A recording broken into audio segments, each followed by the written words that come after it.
नमस्कार। आइए बच्चों, आज हम लोग वसंत भाग 2 का अध्याय 6 रक्त और हमारा शरीर इसका अध्ययन करेंगे। ठीक है बच्चों, ध्यान रखेंगे कि यह चैप्टर बहुत ही इम्पोर्टेंट है, चाहे वो आपके सिलेबस में है, आपके एग्ज़ाम में आएगा इस दृष्टि से भी या फिर आपकी जानकारी की दृष्टि से भी। ठीक है, आइए देखते हैं। दिव्या अनिल की छोटी बहन है। यूँ तो वह शुरू से ही कमज़ोर है, लेकिन इधर कुछ दिनों से उसे हर समय थकान महसूस होती रहती है। मन किसी काम में नहीं लगता, भूख भी पहले से कम हो गई है। अस्पताल में उसे डॉक्टर ने देखा तो कहा, लगता है दिव्या के शरीर में रक्त की कमी हो गई है, जांच कराकर देखते हैं। यह कहकर उन्होंने दिव्या को रक्त की जांच के लिए पास के कमरे में भेज दिया। वहाँ अनिल को अपनी ही जान पहचान की डॉक्टर दीदी दिखाई दी। बच्चों, आपको पता है रक्त का अर्थ है खून, और जो दिव्या है अनिल की छोटी बहन है, उस शुरू से ही कमज़ोर है, उसे भूख भी नहीं लगती, उसे थकान हो जाती है, अर्थात उसके अंदर कमज़ोरी है। तो जो यह कमज़ोरी है उसके लिए वो अनिल डॉक्टर के पास जाता है दिव्या को दिखाने। तो वहाँ पर डॉक्टर उसे बोलते हैं कि इसको रक्त जाँच करना पड़ेगा इसका, तब पता चलेगा इसे क्या प्रॉब्लम है। डॉक्टर दीदी ने कहा, कहो अनिल कैसे आना हुआ। अनिल ने बताया, डॉक्टर ने दिव्या को खून की जांच के लिए आपके पास भेजा है। इतना सुनते ही डॉक्टर दीदी ने दिव्या की उंगली से रक्त की कुछ बूंदें एक छोटी सी शीशी में डाल दी और स्लाइड पर लगा दी। फिर अनिल से बोली, बच्चों देखिए यहाँ स्लाइड का मतलब क्या होता है।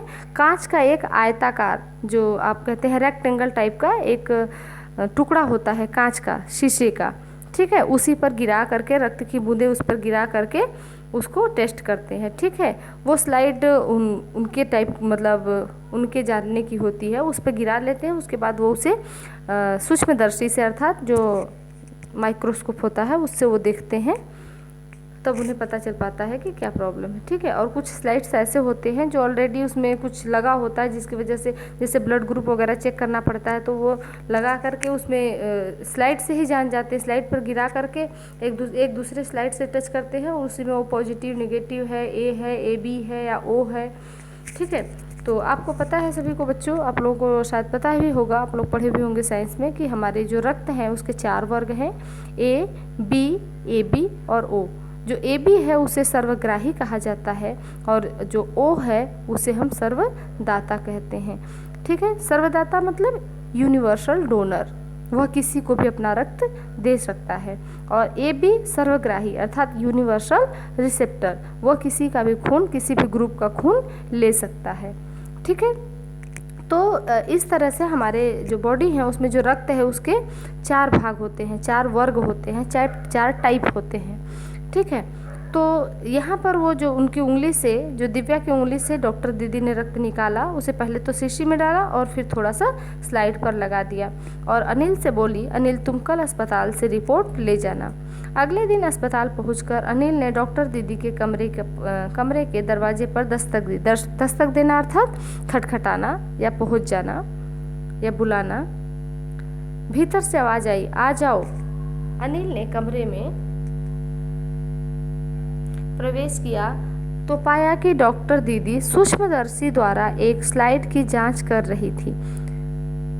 सूक्ष्मदर्शी हमने बताया, सूक्ष्मदर्शी क्या होता है, एक ऐसा यंत्र है जिससे हम छोटी से छोटी चीजें भी बड़े रूप में देख सकते हैं। दीदी के इशारे से वह पास की एक कुर्सी पर बैठ गया। स्लाइड की जांच पूरी होने पर डॉक्टर दीदी ने साबुन से हाथ धोए और तौलिए से पोंछते हुए बोली, अनिल, दिव्या को एनीमिया है। एनीमिया क्या होता है बच्चों, यह एक प्रकार का रोग है जो खून की कमी से होता है। तो आपने पढ़ा भी होगा, खून की कमी से होने वाले रोग को हम क्या कहते हैं, एनीमिया। कहती हैं चिंता की बात नहीं, कुछ दिन दवा लेगी तो ठीक हो जाएगी। अनिल के मन में जिज्ञासा हुई, वह बोला, दीदी एक सवाल पूछूं? डॉक्टर ने बोला, हाँ हाँ क्यों नहीं, डॉक्टर दीदी ने कहा। एनीमिया से आपका क्या मतलब है दीदी, उसने पूछा। यह जानने के लिए तुम्हें रक्त के बारे में जानना होगा। अनिल पूछता है कि दीदी मैं आपसे एक बात पूछना चाहता हूँ कि एनीमिया से क्या मतलब है। तो वह कहती हैं, डॉक्टर दीदी कहती है, इसके लिए तुम्हें रक्त के बारे में, खून के बारे में जानना होगा। ठीक है, आइए देखते हैं आगे। डॉक्टर दीदी ने कहा, फिर बोली, अनिल देखने में रक्त लाल द्रव के समान, द्रव अर्थात लिक्विड, द्रव के समान दिखता है, किंतु इसे सूक्ष्मदर्शी द्वारा देखें तो यह भानुमति के पिटारे से कम नहीं। भानुमति के पिटारे से क्या मतलब है? भानुमति के पिटारे से तात्पर्य ये है कि ऐसा पिटारा जिसमें जो देखने में तो बहुत छोटा हो लेकिन उसमें असंख्य चीज़ें हो। वैसे ही जो खून की जो यह रक्त की एक बूंद है वह देखने में तो एक बूंद लगती है, लेकिन अगर उसे सूक्ष्मदर्शी से देखा जाए तो उसमें छोटे छोटे बहुत सारे कण होते हैं। ठीक है, तो कह रही है कि यह सूक्ष्मदर्शी से देखे तो यह भानुमति के पिटारे से कम नहीं। मोटे तौर पर इसके दो भाग होते हैं। एक भाग वह जो तरल जिसे हम प्लाज्मा कहते हैं, ठीक है, और दूसरा वह जिसमें छोटे बड़े कई तरह के कण होते हैं। ठीक है, इसमें रक्त के दो भाग होते हैं। एक कौन सा होता है? एक होता है हमारा प्लाज्मा जो तरल लिक्विड फॉर्म में होता है, और दूसरा होता है दूसरा भाग जिसमें छोटे छोटे कण होते हैं। कुछ कण लाल होते हैं और कुछ कण सफ़ेद होते हैं।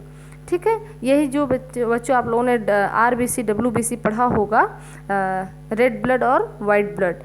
ठीक है, तो ये RBC जो है वह लाल रक्त कणिकाएं हैं और WBC जो श्वेत रक्त कणिकाएं, श्वेत कणिकाएं हैं। ठीक है, तो श्वेत रक्त कणिकाएं, तो इसी को हम लोग कहते हैं RBC और WBC। तो कुछ लाल, कुछ सफ़ेद और कुछ ऐसे जिनका कोई रंग नहीं, जिन्हें बिम्बाणु या प्लेटलेट्स कण कहते हैं।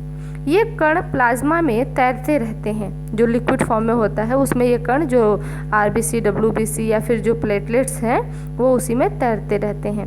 इतना कहकर डॉक्टर दीदी ने सूक्ष्मदर्शी के नीचे एक स्लाइड लगाई, उस पर फोकस किया और बोली, देखो अनिल, सूक्ष्मदर्शी द्वारा जो तुम्हें कण दिखाई दे रहे हैं ये है लाल रक्त कण अर्थात RBC।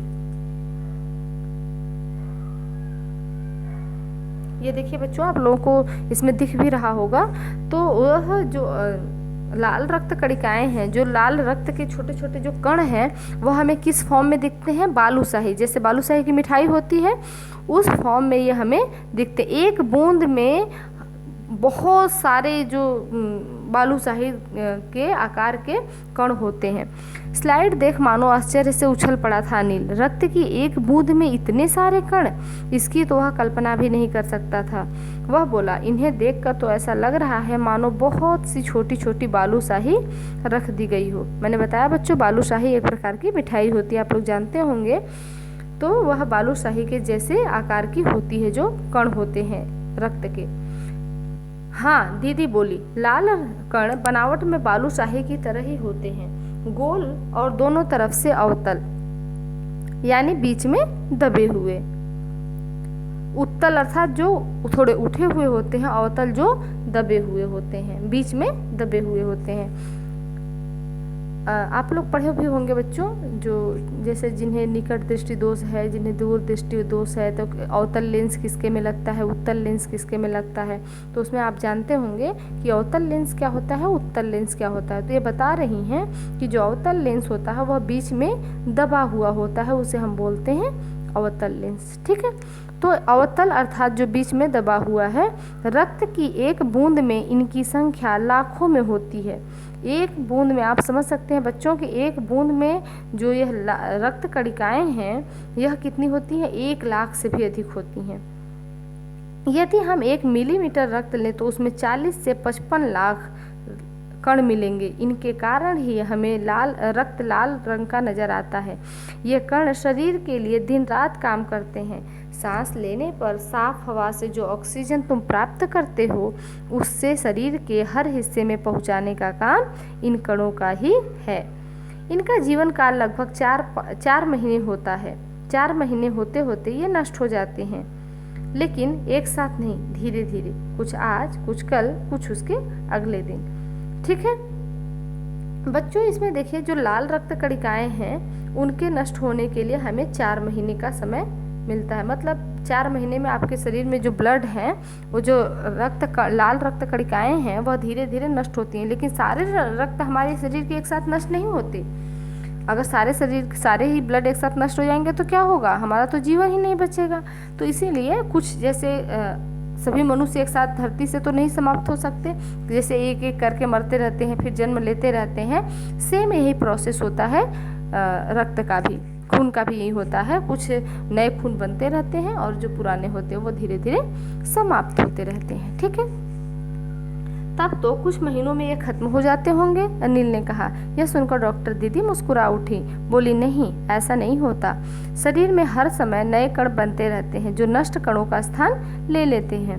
हड्डियों के बीच के भाग मज्जा में ऐसे बहुत से कारखाने होते हैं जो रक्त कणों के निर्माण कार्य में लगे रहते हैं। इनके लिए इन कारखानों को प्रोटीन, लौह तत्व अर्थात आयरन और विटामिन रूपी कच्चे माल की जरूरत होती है। बच्चों, कच्चे माल की जरूरत मतलब जो कच्चे सब्जियां, फल और सलाद ये सब जो होते हैं उन्हें हम कच्चे माल बोल रहे हैं। ठीक है, यह पौष्टिक आहार लेते हो। हरी सब्जी, फल, दूध, अंडा और गोश्त ये तत्व उपयुक्त मात्रा में होते हैं।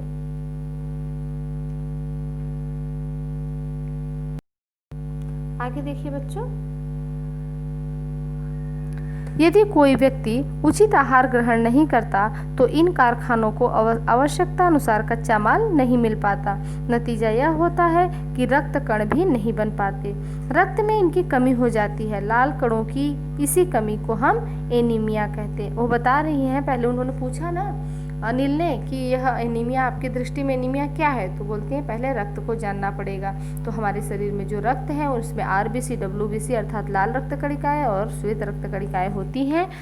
जो उसमें तरल भाग होता है उसे प्लाज्मा कहते हैं, और जो लाल रक्त कणिकाओं और सफ़ेद रक्त कणिकाओं के अतिरिक्त और जो कण होते हैं उन्हें हम प्लेटलेट्स कहते हैं। तो ये जो होते हैं, ये जो लाल रक्त कणिकाएं हैं, यह हमारे 4-5 महीने में नष्ट हो जाती हैं, और जो श्वेत रक्त कणिकाएं हैं, WBC हैं, इनका जो समय है, इनकी जो अवधि है, जीवन काल है, वह 3 से 4 दिन तक चलता है। ठीक है, तो ये बनते कैसे हैं, तो ये विटामिन, आयरन्स और जो हमारे प्रोटीन वगैरह से ये बनते हैं। तो कह रहे हैं कि प्रोटीन इन सब के लिए करना क्या होगा, तो कह रहे हैं कि इन सब के लिए हरी सब्जियां, फल, दूध, अंडे, मांस इत्यादि लेना पड़ता है, इनसे ये बनते हैं। तो अगर यही सारी चीज़ें हम नहीं ले पाते हैं तो हमारे शरीर में रक्त कण नहीं बनते, और इसकी वजह से हमारे शरीर में रक्त की कमी हो जाती है, जिसे हम क्या कहते हैं, एनीमिया। तो क्या संतुलित आहार लेने मात्र से एनीमिया से हम बच सकते हैं, अनिल ने ऐसा सवाल किया। दीदी बोली, हाँ, यह कहना काफ़ी हद तक सही होगा। यूँ तो एनीमिया के बहुत सारे कारण हो सकता है, लेकिन तो हमारे देश में इसका सबसे बड़ा कारण पौष्टिक आहार की कमी ही है। इसके अलावा इस रोग का एक और बड़ा कारण है पेट में कीड़ों का हो जाना। ये कीड़े प्रायः दूषित जल और खाद्य पदार्थों द्वारा हमारे शरीर में प्रवेश करते हैं, अतः इनसे बचने के लिए यह आवश्यक है कि हम पूरी सफाई से खाना बनाए गए खाद्य पदार्थ ही ग्रहण करें। बच्चों, इसीलिए आप लोगों को हमेशा कहा जाता है कि बाहर की चीज़ें खाने से बचिए, क्योंकि जो बाहर की चीज़ें होती हैं इन्फेक्टेड होती हैं, बाहर की चीज़ें साफ़ नहीं होती, साफ़ बर्तन में नहीं बनाई जाती, और साफ़ जो तेल है वो भी ख़राब क्वालिटी का होता है। जो भी चीज़ें हैं, तो जो भी चीज़ आप खाएं उसे कोशिश करें कि घर की चीज़ें बनी हुई ही पूरी सफाई से जो बनाई जाए, जो शुद्ध हो, वही आप ग्रहण करें, और अपने हाथों को भी अच्छे से साफ़ करें और साफ़ पानी पिएं। भोजन करने से पूर्व अच्छी तरह से हाथ को धो लें और साफ़ पानी ही पिएं। और हाँ अनिल, एक किस्म के कीड़े भी हैं जिनके अंडे जमीन की ऊपरी सतह में पाए जाते हैं। इन अंडों से उत्पन्न हुए लार्वे त्वचा के शरीर के रास्ते से प्रवेश कर आंतों में अपना घर बना लेते हैं। इनसे बचने का सहज उपाय है कि शौच के लिए हम शौचालय का ही प्रयोग करें, इधर उधर नंगे पैर ना घूमें। कह रहे हैं कि एक ऐसे भी कीड़े हैं जो ज़मीन के ऊपर होते हैं, ऊपरी सतह में। इनके अंडे से उत्पन्न जो लार्वा होता है, जो अंडों से उत्पन्न जो छोटे छोटे जीव होते हैं, वो क्या करते हैं, आंत में, हमारे जो आंत है उसमें अपना घर बना लेते हैं। और इनसे बचने का उपाय सबसे ज़्यादा क्या है, क्योंकि हमें जब ये उत्पन्न, इसका मतलब शौच से होते होंगे, तो जो शौच है वो हमें खुले में नहीं करना चाहिए, उसके लिए शौचालय का प्रयोग करना चाहिए। और शौचालय में भी नंगे पैर ना जाए, या फिर हम कहीं ऐसी जगह पर नंगे पैर ना घूमें। तो अनिल कहता है, दीदी यह तो आपने बहुत महत्वपूर्ण बात बताई। वह पल भर सोच में डूबा रहा, फिर बोला, आपने बताया था कि रक्त में सफ़ेद कण और बिम्बाणु प्लेटलेट्स भी होते हैं, शरीर में उनका क्या काम है? इस वीडियो में इतना ही बच्चों, उसके बाद हम लोग इसके आगे का हम लोग नेक्स्ट वीडियो में देखेंगे। ठीक है, इतना इस वाले चैप्टर में अगर आपको कोई प्रॉब्लम है तो आप मुझसे पूछ सकते हैं, चाहे इस वीडियो में कमेंट में या फिर आप व्हाट्सएप पर।